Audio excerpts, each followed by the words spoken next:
ما أوحي إليك من الكتاب وأقم الصلاة إن الصلاة تنهى عن الفحشاء والمنكر ولذكر الله أكبر والله يعلم ما تصنعون. ولا تجادلوا أهل الكتاب إلا بالتي هي أحسن إلا الذين ظلموا منهم وقولوا آمنا بالذي أنزل إلينا وأنزل إليك وإلهنا وإلهكم واحد ونحن له مسلمون. وكذلك أنزلنا إليك الكتاب فالذين آتيناهم الكتاب يؤمنون به ومن هؤلاء من يؤمن به وما يجحد بآياتنا إلا الكافرون. وما كنت تتلو من قبله من كتاب ولا تخطه بيمينك إذا لارتاب المبطلون. بل هو آيات بينات في صدور الذين أوتوا العلم وما يجحد بآياتنا إلا الظالمون. وقالوا لولا أنزل عليه آية من ربه قل إنما الآيات عند الله وإنما أنا نذير مبين. أولم يكفهم أن أنزلنا عليك الكتاب يتلى عليهم في ذلك رحمة وذكرى لقوم يؤمنون. قل كفى بالله بيني وبينكم شهيدا يعلم ما في السماوات والأرض والذين آمنوا بالباطل وكفروا بالله أولئك هم الخاسرون. ويستعجلونك بالعذاب ولولا أجل مسمى لجاءهم العذاب وليأتينهم بغتة وهم لا يشعرون. يستعجلونك بالعذاب وإن جهنم لمحيطة بالكافرين. يوم يغشاهم العذاب من فوقهم ومن تحت أرجلهم ويقول ذوقوا ما كنتم تعملون.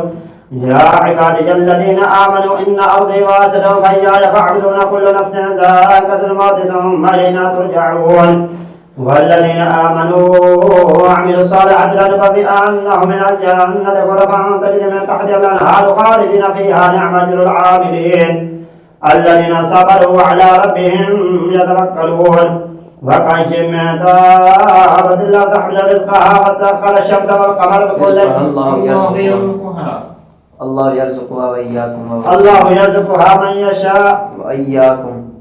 وهو السميع العليم. من دابة لا تحمل رزقها وكأي من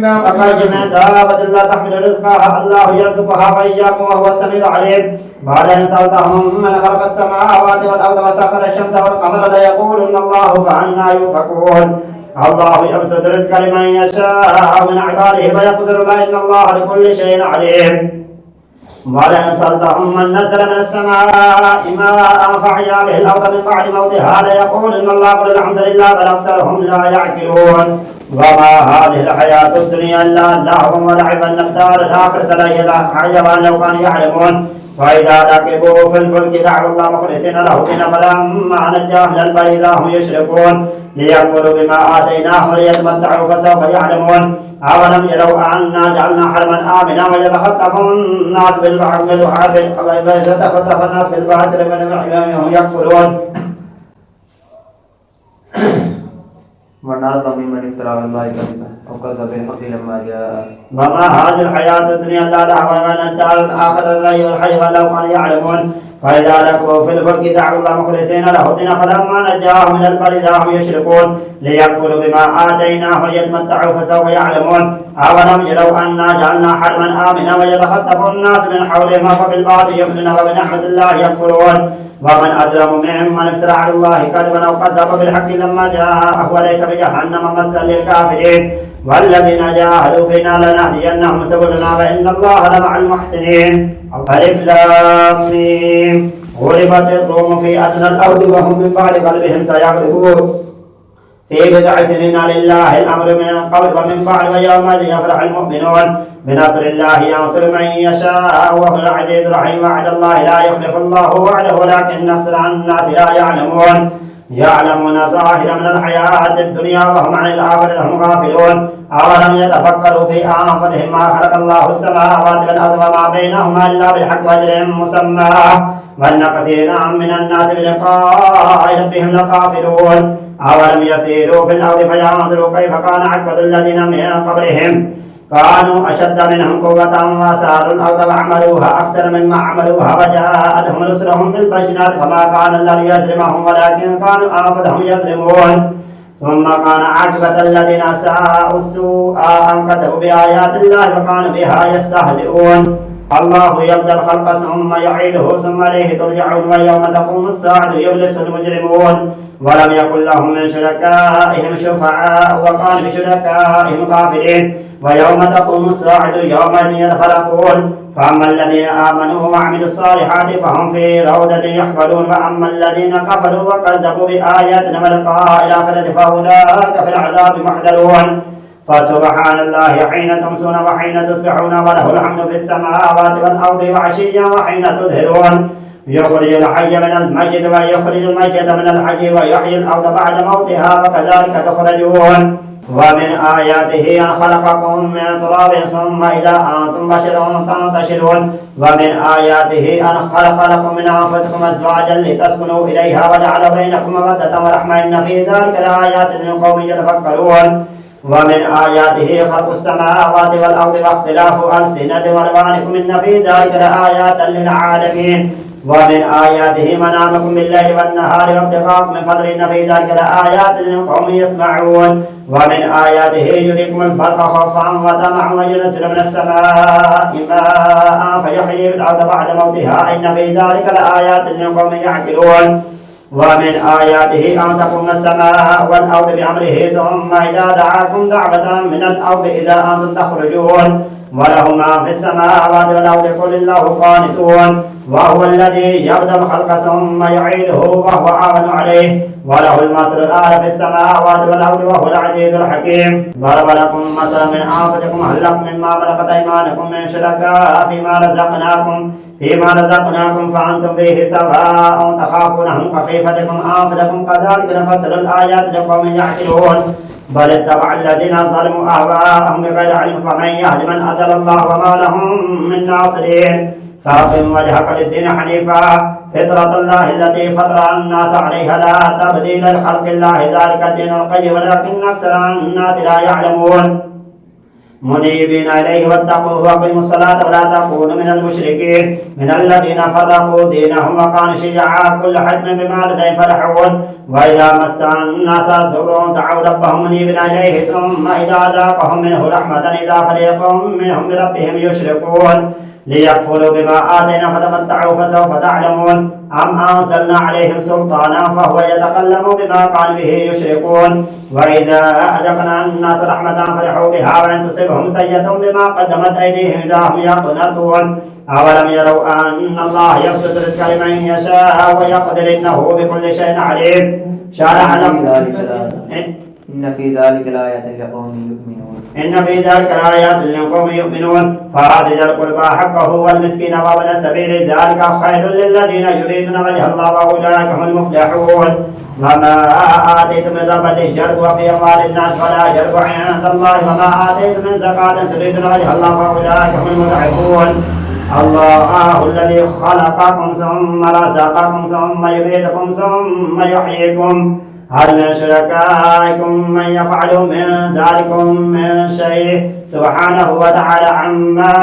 يشركون ظاهر الفساد في البر والبحر بما كسبت أيدي الناس ليجزيكهم بعد الذي يعملون لعلهم يرجعون قل سيروا في الأرض فانظروا كيف كان عاقبة الذين من قبل كان أكثرهم مشركين فأقم وجهك للدين القيم من قبل أن يأتي يوم لا مرد له من الله يومئذ يصدعون من كفر فعليه كفره ومن عمل صالحا فلأنفسهم يمهدون ليجزي الذين آمنوا وعملوا الصالحات من فضله إنه لا يحب الكافرين ومن آياته أن يرسل الرياح مبشرات فليجزيكم من رحمته ولتجري الفلك بأمره ولتبتغوا من فضله ولعلكم تشكرون ولقد أرسلنا من قبلك رسلا إلى قومهم فجاءوهم بالبينات فانتقمنا من الذين أجرموا وكان حقا علينا نصر المؤمنين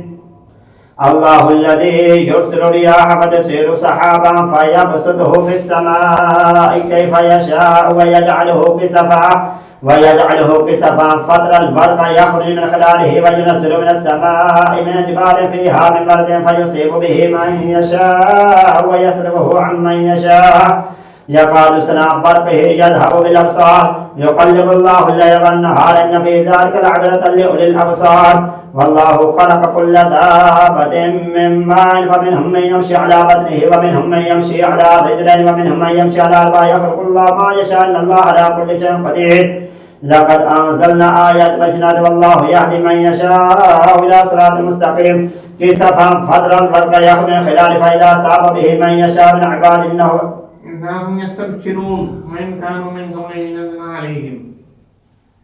كسفا فضرا البرق يخرج من خلال فإذا صاب به من يشاء من عباد إذا هم يستبشرون وإن قال من قبل أن ينزل عليهم من قبله لمبلسين فانظر إلى آثار رحمة الله كيف يحيي الأرض بعد موتها إن ذلك لمحيي الموتى وهو على كل شيء قدير ولئن أرسلنا ريحا فرعوه مسفرا لظلوا من بعد يكفرون فإنك لا تسمع الموتى ولا تسمع ثم الدعاء إذا ولوا مدبرين وما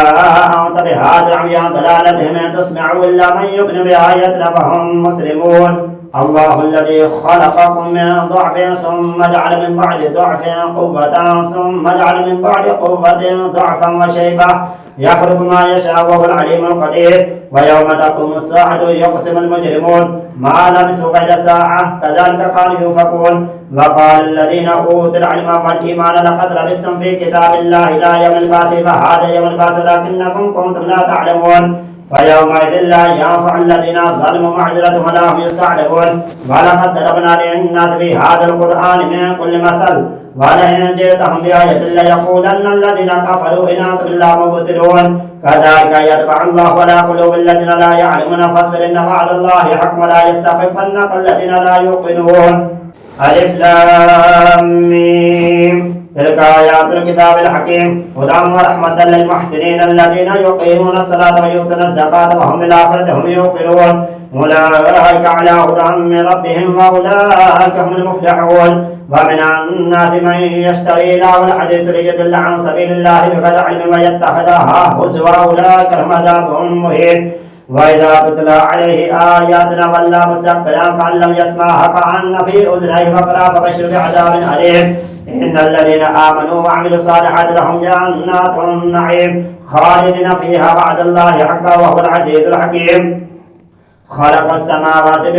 بغير عمد ترونها وألقى في الأرض رواسي أن تميد بكم وبث فيها من كل دابة وأنزلنا من السماء ماء فأنبتنا فيها من كل زوج كريم هذا خلق الله فأروني ماذا خلق الذين من دونه بل الظالمين في ضلال مبين ولقد آتينا لقمان الحكمة أن يشكر لله ومن يشكر فإنما يشكر لنفسه ومن كفر فإن الله غني حميد وإذ قال لقمان لابنه وهو يعظه يا بني لا تشرك بالله إن الشرك لظلم عظيم ووصينا الإنسان بوالديه حملته أمه وهنا على وهن وفصاله في عامين أن اشكر لي ولوالديك إلي المصير وإن جاهداك على أن تشرك بما ليس لك به علم فلا تطيعهما وصاحبهما في الدنيا معروفا واتبع سبيل من أناب إلي ثم إلي مرجعكم فلنبئكم ما كنتم تعملون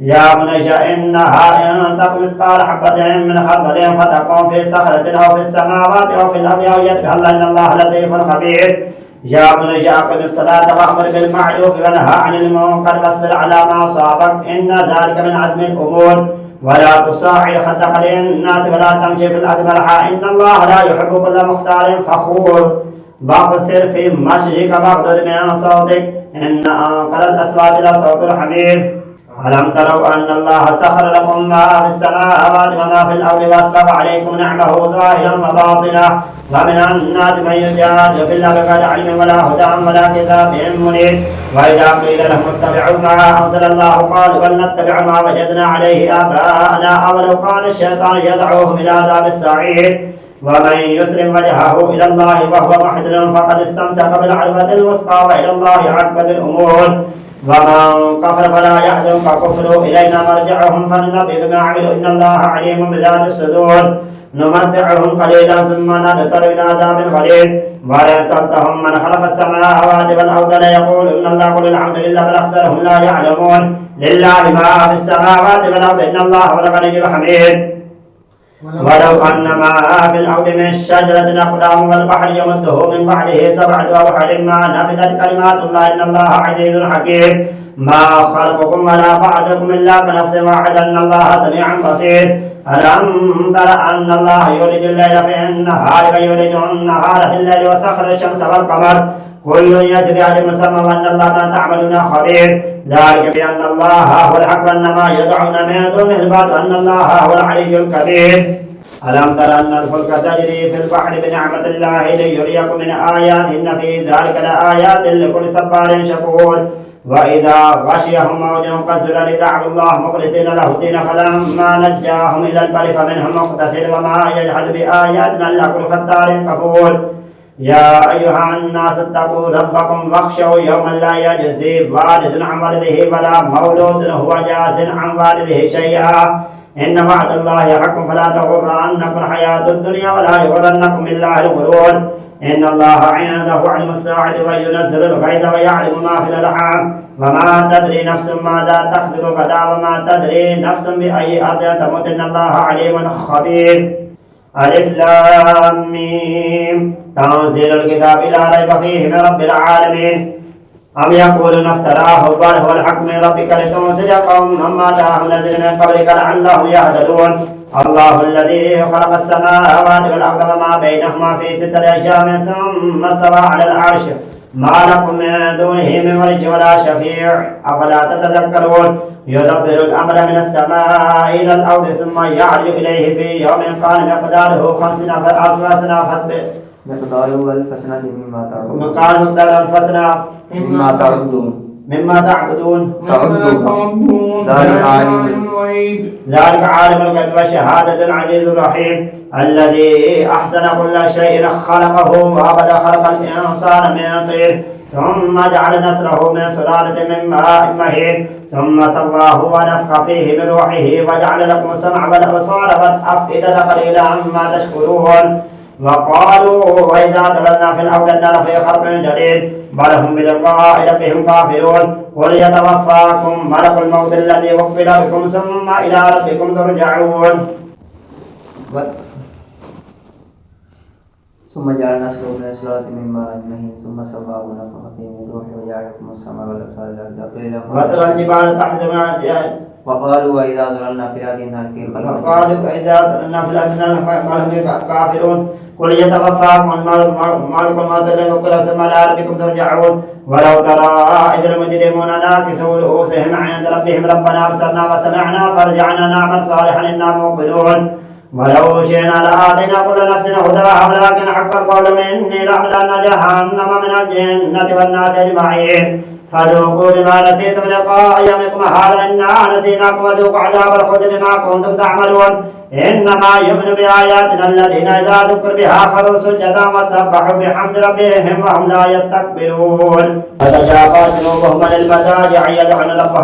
تتجافى جنوبهم عن المضاجع يدعون ربهم خوفا وطمعا ومما رزقناهم ينفقون فلا تعلم نفس ما أخفي لهم من قرة أعين جزاء بما كانوا يعملون أفمن كان مؤمنا كما كان فاسقا لا يستوون أما الذين آمنوا وعملوا الصالحات فلهم جنات المأوى نزلا بما كانوا يعملون وأما الذين فسقوا فمأواهم النار كلما أرادوا أن يخرجوا منها أعيدوا فيها وقيل لهم ذوقوا عذاب النار الذي كنتم به تكذبون ولنذيقنهم من العذاب الأدنى دون العذاب الأكبر لعلهم يرجعون ومن أظلم مما ذكر بآيات ربه ثم أعرض عنها إنا من المجرمين منتقمون ولقد آتينا موسى الكتاب فلا تكن في مرية من لقائه وجعلناه هدى لبني إسرائيل وجعلنا منهم أئمة يهدون بأمرنا لما صبروا بآياتنا يوقنون إن ربك هو يفصل بينهم يوم القيامة فيما كانوا فيه يختلفون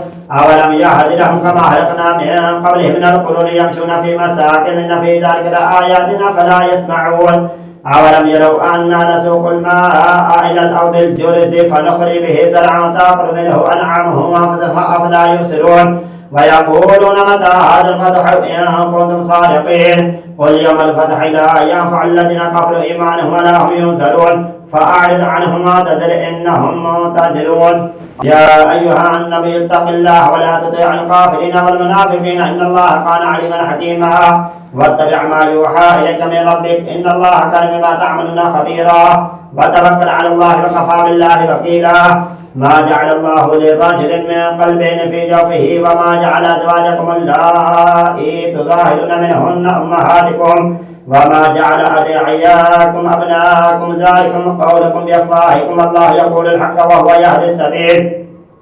ادعوهم لآبائهم واقصدوا عند الله فإن لم تعلموا آباءهم فإخوانكم في الدين مواليكم وليس عليكم جناح في ما أخطأتم به ولكن ما تعمدت قلوبكم وكان الله غفورا رحيما. النبي أولى بالمؤمنين من أنفسهم وأزواجه أمهاتهم وأولي الأرحام بعضهم أولى ببعض في كتاب الله من المؤمنين والمهاجرين إلا أن تفعلوا إلى أوليائكم معروفا كان ذلك في الكتاب مسطورا. ونزلنا من النبيين ميثاقا وإذا أخذنا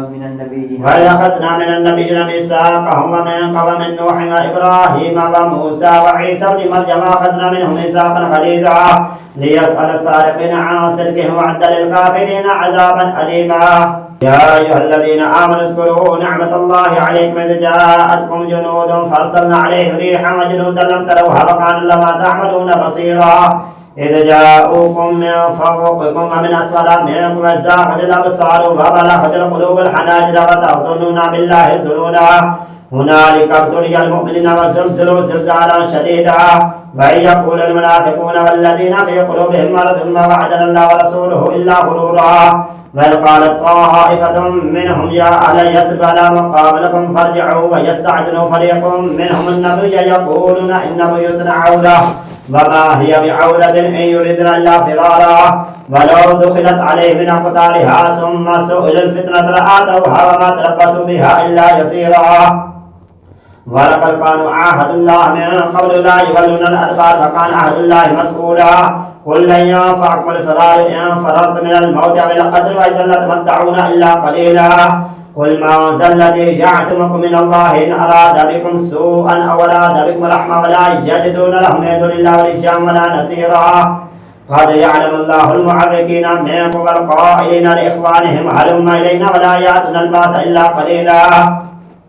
أشحة عليكم فإذا جاء الخوف رأيتهم ينظرون إليك تدور أعينهم كالذي يغشى عليه من الموت فإذا ذهب الخوف سلقوكم بألسنة حداد أشحة على الخير أولئك لم يؤمنوا فأحبط الله أعمالهم وكان ذلك على الله يسيرا. يحسبون الأحزاب لم يذهبوا وإن يأتي الأحزاب يود لو أنهم بادون في الأعلام يسألون عن أنبائكم ولو كان فيكم ما قاتلوا إلا قليلا. لقد كان لكم في رسول الله أسوة حسنة لمن كان يرجو الله واليوم الآخر وذكر الله كثيرا. ولما رأى المؤمنون الأحزاب قالوا هذا ما وعدنا الله ورسوله وصدق الله ورسوله وما زادهم إلا إيمانا وتسليما. من المؤمنين رجال صدقوا ما عاهدوا الله عليه فمنهم من قضى نحبه ومنهم من ينتظر وما بدلوا تبديلا. ليجزي الله الصادقين بصدقهم ويعذب المنافقين إن شاء أو يتوب عليهم إن الله كان غفورا رحيما.